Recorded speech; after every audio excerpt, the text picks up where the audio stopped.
I am thrilled to be here today. So with that, I'm going to turn over to talking a little bit around the normal cautionary statement that you have.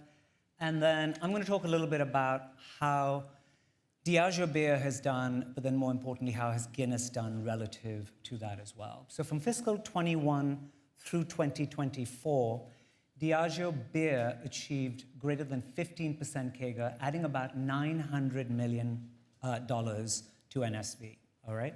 Now, off this, Guinness clearly thrived, all right? And actually growing 21% CAGR for that period and contributing about 75% of that $900 million of growth. We've expanded the brand by 50%, which stems from all the strategic investments that you've heard us talk about, including the great job on marketing that Grania and the team have done. But I think it really also comes back to what Ewan was talking about. There's been a lot of investment in our quality commitment, and then a lot really in terms of the breakthrough innovations with Dispense and, of course, Guinness 0.0, right? Now, Diageo is clearly a premium beer.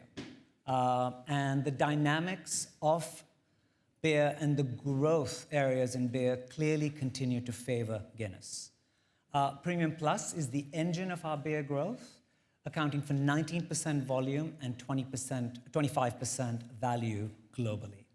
So growing at a clip at just over 5.5% as in the category, clearly this aligns very well with our ambition to outperform premium value growth. So Guinness is clearly a jewel in our portfolio, right? And you've heard a lot about it through the day. Now, we clearly have leading position in our top two markets of Guinness globally. We've talked about that, and you've heard about that from both Nuno and from Barry. But you can see clearly through some of your questions, there is great opportunities. We think about what more we can do across the globe, right? And so taking the US as an example, we remain to date a relatively small player at number 20 in the US. And we've been gaining market share. We have accelerated plans for the US, as Laura talked about. But remember, there is clearly a lot more to go for. And Laura just made a quick side bet commitment to me that she's going to get us to number 10, right? She said, just don't ask me for a timeline. I'm putting it down to the next 3 years. So, you know, put that into your models, guys. So let's see where we go from there. But, you know, funnily enough, I'm going to be joking with Nuno in a little bit as well, because he's going off to Mexico. And there's absolutely nothing on that map for Latin America. And quite honestly, we'll come back and talk about the opportunity there as well. So do keep in mind that this shows our value share, right?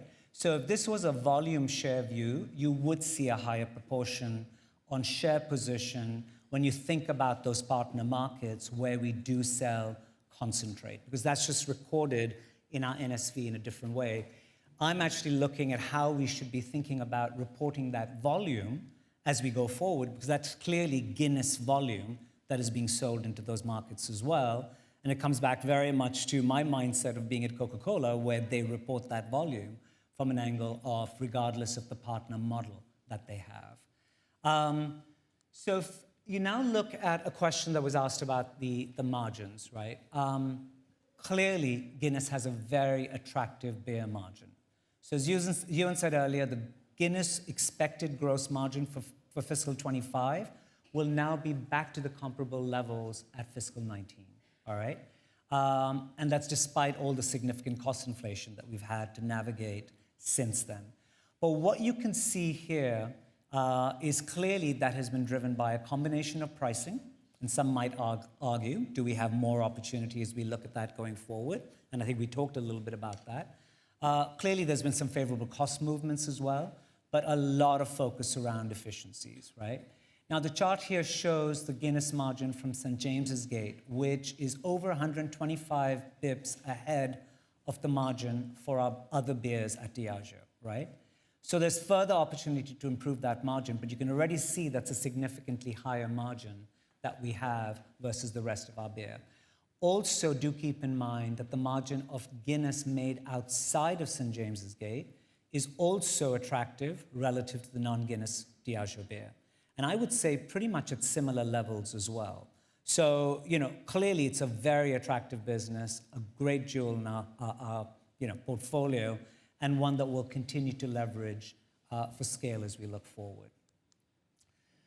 So I think, as the team has shared today, there's a lot more that we can do here, and hope, that the sessions today leave you with that sense of a lot more that we can achieve.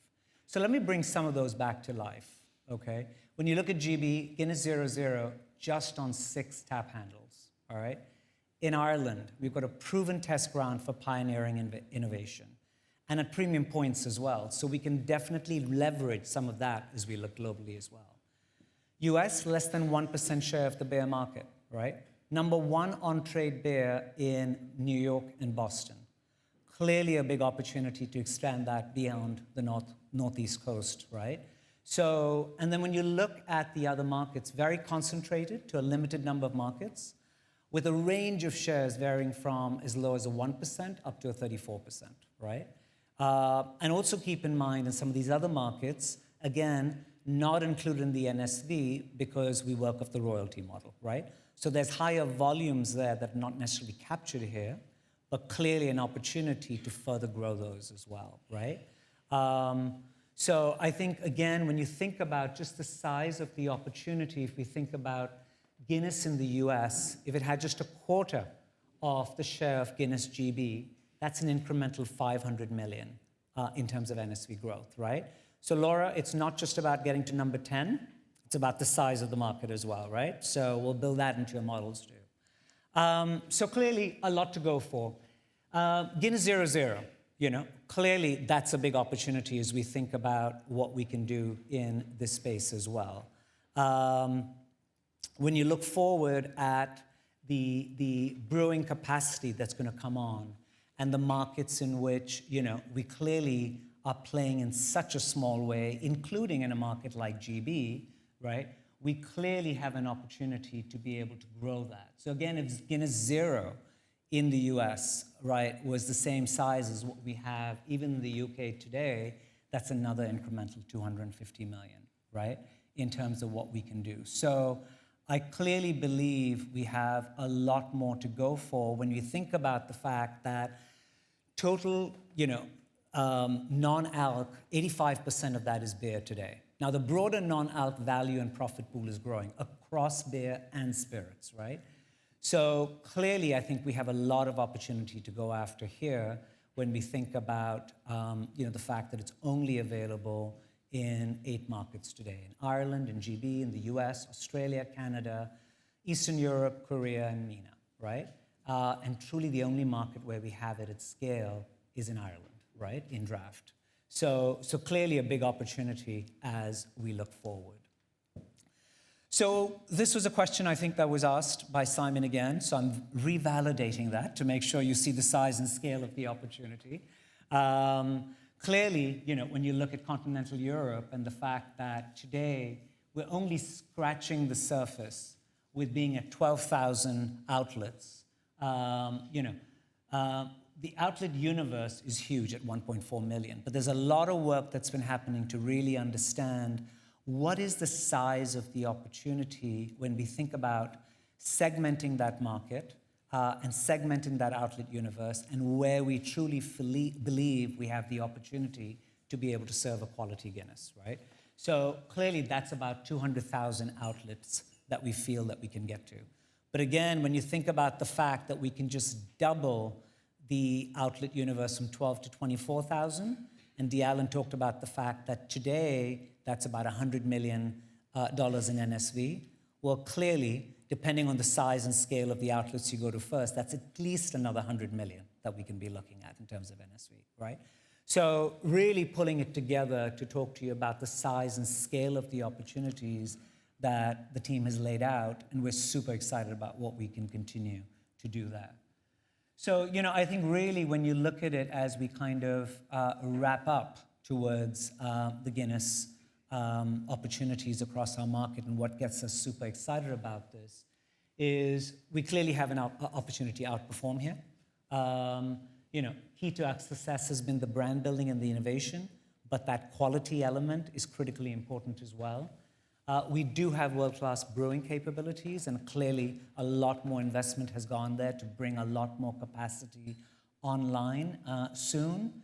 So when we look at it from an angle of the runway for growth, clearly there's a lot more to go after, right? And we're super excited about that, super committed to it, and I think you'll be hearing a lot more about what's to come, particularly when we think about what more we can do with the Premier League as well, all right? So with that, I am actually going to close out on Guinness right now.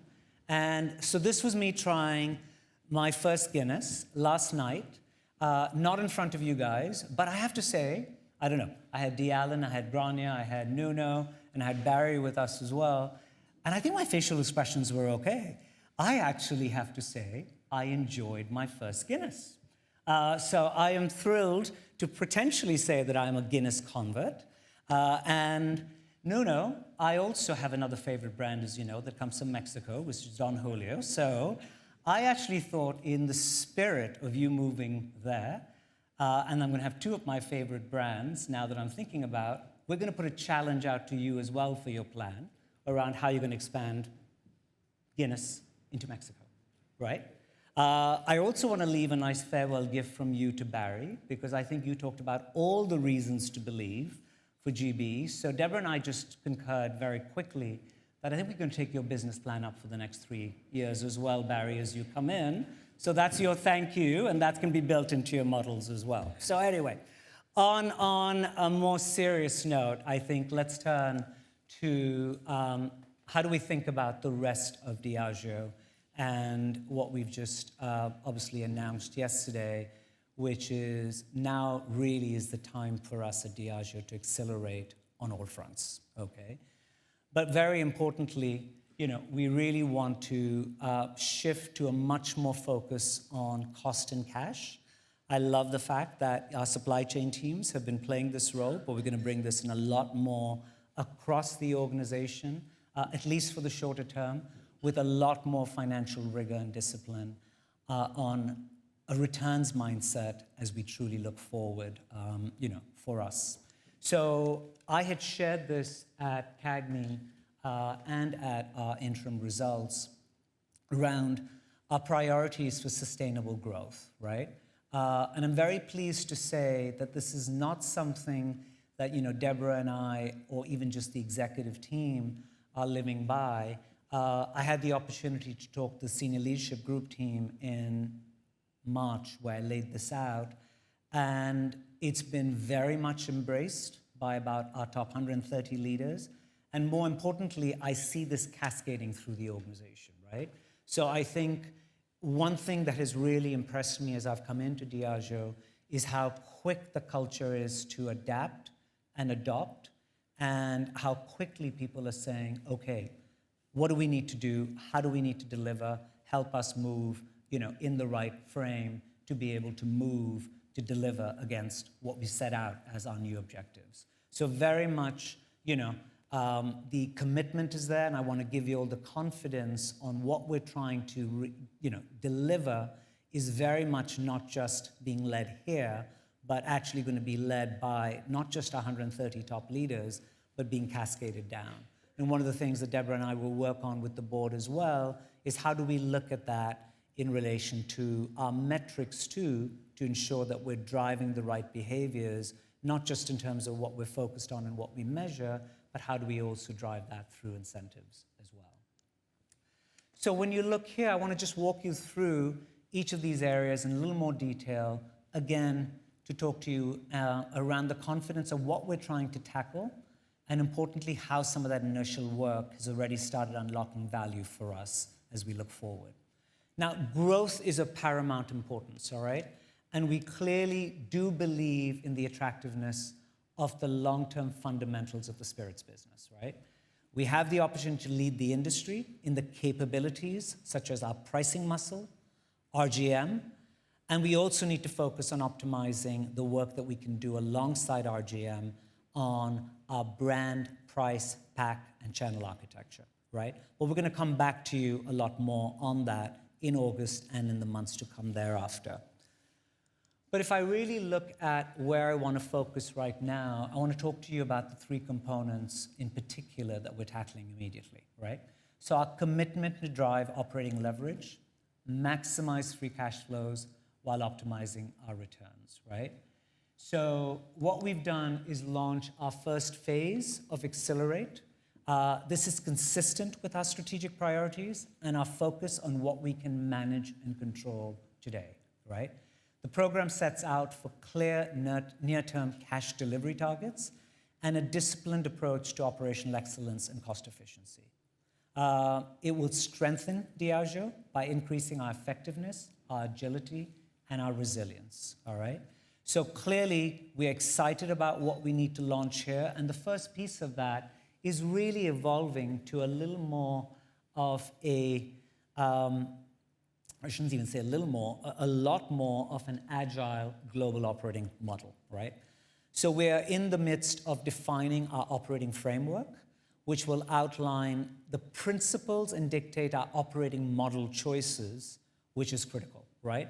So this comes back to, us being able to fully leverage as an organization our scale and drive clear end-to-end accountabilities, which will enable both simplification but also clarity of ownership, right? I think marketing's been a great example of where we've started embracing that, and I'm going to come back and talk about that. But we're looking at it end-to-end and looking at it in terms of what's the role within market, what's the role within what's happening at center, and what are the things that we can leverage from a scale perspective, but also looking at it with these agile brand communities. And I'm going to talk a little bit more about that as well. One of the other areas as we look at this is how do we also get clear and prioritize our strategic longer-term capabilities that we need to build, right? One of those, for instance, is a broader partnership model that's going to, help us fuel long-term growth. Now, whether it's our partners that we have in terms of, our key distributors across the US, or what we have in terms of our partners, in terms of how we've been looking at our Guinness model and moving asset light, right? If we look at our partners when we think about our wholesalers and distributors across all these markets, Deborah and I have come in from a world of, having worked very closely with distributors and partners coming from the Coke and the Pepsi world. And I think there's a lot that we can do as we think about our capabilities that we need to develop and how we want to work with those partners for true win-win and allowing them to win that allows us to win in the work going forward. We've started this work already over the last couple of months. It is going to encompass all areas of our business, and it will be enabled by tech and our digital systems. And we will have to make investments there as well. Now, this will clearly simplify our overhead structure, right? And our end-to-end ways of working, which applies to supply as well, right? Now, our supply chain has really been strengthened through intentional phases, I would say, over the last 5 years. And our global footprint optimization has led to a resilience mindset, but also one of anti-fragility, right? Now, we will continue to look at all areas of productivity in supply to ensure optimized cost and continuity of supply, of course, which includes procurement meeting excellence and further digitization, production optimization, as well as the exciting Science Futures platform that Ewan is leading, and I had a chance to spend some time with the team in Scotland last week. So truly some groundbreaking stuff there as well that will help us put us ahead of the pack. Turning to trade spend optimization, I know we talked a little bit about this yesterday. Over the past years, we've been taking pricing, and our trade investment has grown as well. Unfortunately, it's been growing at a faster rate than our NSV, right? And we have a significant spend optimization opportunity across the spend, as well as we look at the commercial A&P in totality in terms of what sits within that bucket of 3.6 billion on total A&P. Now, a substantial amount of the spend is in GB, Ireland, continental Europe, Australia, and global travel. And we've actually kicked off work because we were doing pockets of work across each of those areas, but we're now looking at it across those markets and North America in an integrated way in terms of our trade spend, our A&P in totality, to be able to get more transparency of that spend, ensure we have sufficiency across A&P, and quite honestly, that trade spend is working harder in terms of its dollars that are being put in and generating better returns. I'll give you an example just to put this to life in terms of what we're already seeing. So we've done some work in GB already, right? And in GB's grocery channel, we have full visibility now of the ROI across 25,000 weekly promotional events, right? Over the last 3 years. And we can see that circa 70% of those investments has generated a positive ROI, which is strong when compared to other categories. However, we have opportunities to improve our gross margin, given circa 30% of those promotional investments have delivered a negative ROI. And within these, half of those investments resulted in both Diageo and our customer making negative gross margin, right? So clearly the power of the data and the visibility that we have and that we're going to continue to unlock as we look across at those markets that I've just highlighted to you is what I would call very differentiated from what might have happened in the past, right? So once you have the data, the ability to act on that data and to drive change is going to be significant. Now, this is going to be a multi-year journey as well, right? But we feel confident about the ability that we have a big opportunity to unlock that spend and either drop that to the bottom line and or reinvest it, but linked much better to a pay-for-performance angle. So big opportunities, we look at that and we look forward, right? The other piece that I would say that would be important, that will be different, and this comes back to, again, how we want to think about incentives, right?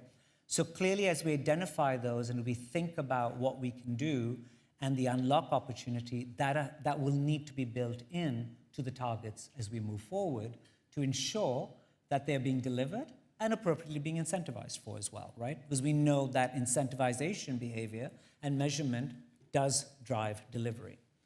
Now, we've had a lot of discussion around the shape of our A&P spend, and I think it's going to be quite different when you think about that 55, 35, 10, depending on the market, all right? And quite honestly, I think what we're focused on is to say, well, we've got a 90% bucket that we need to look at, but we can look at that once we've optimized what is today sitting at over 20%, and we can bring that down, right? Christina and I have talked, and I said, listen, let's not get over caught up on is it 10 or is it 12 or is it 13? One is about absolute level of spend, because clearly there's inefficiency in what we're spending today in totality, right? So there's an opportunity to bring that number down regardless and get much more for it. And then quite honestly, if the development piece is actually coming out to 10 or 12 or 13, that doesn't really matter as long as we're spending it optimally, right? And this is where I think ensuring that we've got better allocation, cohesion, and efficiency to continue to maximize the returns whilst ensuring brand sufficiency. I know Christina would have killed me if I didn't say that, because she's very focused on that, and I'm very focused on returns. So we're coming together with sufficiency and a returns mindset to really make sure that we're sweating each of those dollars a lot more, right? And another good example over here is the fact that already with the work that the ABCs are doing, and I'm using GB again as an example, but GB is involved in 7 of the 10 agile brand communities. Well, what does that mean immediately, right? If that work is being developed in conjunction with GB, in all that was being done at a local level, that clearly eliminates that work and that spend and frees that up, either again to drop to the bottom line and or reinvest it, right? And that's again one market in which I'm just giving an example. There's numerous examples of that.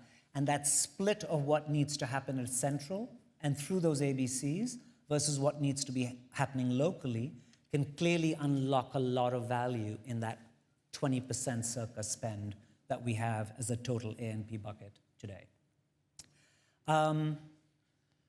So moving to free cash flow and the consistency of that, right? I think we have a sizable opportunity here as we think about all the areas that we need to go after, right?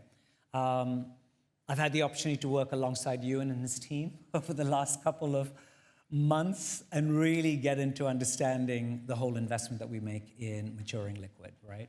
Now, we have a sizable maturing inventory balance, but that is a competitive advantage, right? Let's not lose sight of that. And we need to use that liquid gold in absolutely the right way, including how we need to think about pricing opportunities and how we think about both our blends and our single malts, when I talk about the biggest chunk of that being in Scotch, right? We have done various simulations and scenarios, and I think we have confidence that we can optimize the cash investment over the next 3 years, right? We've run these in terms of how we need to look at distillation capacity across what's a complex network of 31 distilleries. And we believe that with measured reduction in our distillation capacity, without impacting our long-term supply and our growth ambitions, we clearly can unlock value over the next 3 years, all right, in terms of the amount of cash that is going in there without in any way impacting our long-term growth ambitions. We will continue to stay agile here and reassess our plans based on the demand recovery curves. And in fact, Ewan and I have a six-month routine where we can continue to look at what we're actually pulling out and what's being bottled, what's being shipped, and what our balances are and what we need to look at as we go forward. So we truly do have a process already that we can use to test our agility and re-look at our assumptions as we go forward. On CapEx, over the past 4 years, I think Diageo's invested over $5.5 billion as we built out capacity, increases across areas in Scotch, in tequila, in Baijiu, in Lil Cornell that Ewan just highlighted, and of course in NAM capacity as well, right? Clearly, this provides us with a much more robust footprint, going back to that point around the resilience and the anti-fragility. And going forward, we clearly have an ability to adjust our CapEx investment profile with sweating and caring for those assets a lot more, all right? Now, I've given out some estimates in terms of what we see that as NSV. Stand, I will come back to you more in August as we think about our next 3-year plan. And in absolute dollar terms, what do we truly feel that we can look at for 26 through 28 as we look at this whole basis of the investments that have been made and investing and sweating and caring for those assets a lot more, all right? We are hyper-focused on deleveraging, but not deleveraging for the sake of deleveraging, deleveraging in the right way to be able to offer us a lot more flexibility as we go forward, right? I think Diageo's had a strong track record of active portfolio management and curating our portfolio, rightfully so, towards high-growth brands. However, where appropriate and consistent with our long-term strategy, we are going to be more rigorous in pursuing disposals where it's in the best interest of both Diageo and our shareholders, all right?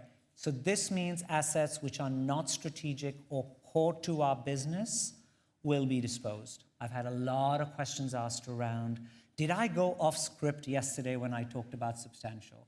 No, I did not go off script when I talked about substantial. And I can also say to you, just to be clear, MH and Guinness, as we highlighted, are not for sale, and we're not talking about that today. So there is opportunities back to this point around non-core assets or non-strategically aligned assets as we think about our growth vectors going forward, that we do have the opportunity to be able to unlock value from those that will allow for our deleveraging, our balance sheet. And like I said, these actions, will provide us more flexibility over time to ensure that we're maximizing shareholder returns as well. So before I hand back to Deborah, just a few key messages that I think are important as we talk about Accelerate. Because we have developed a number of different scenarios to be prepared for different macroeconomic and industry conditions, right? But in each of those scenarios, we're still committed to delivering for 2026 at least that floor of $3 billion of free cash flow that we've guided to.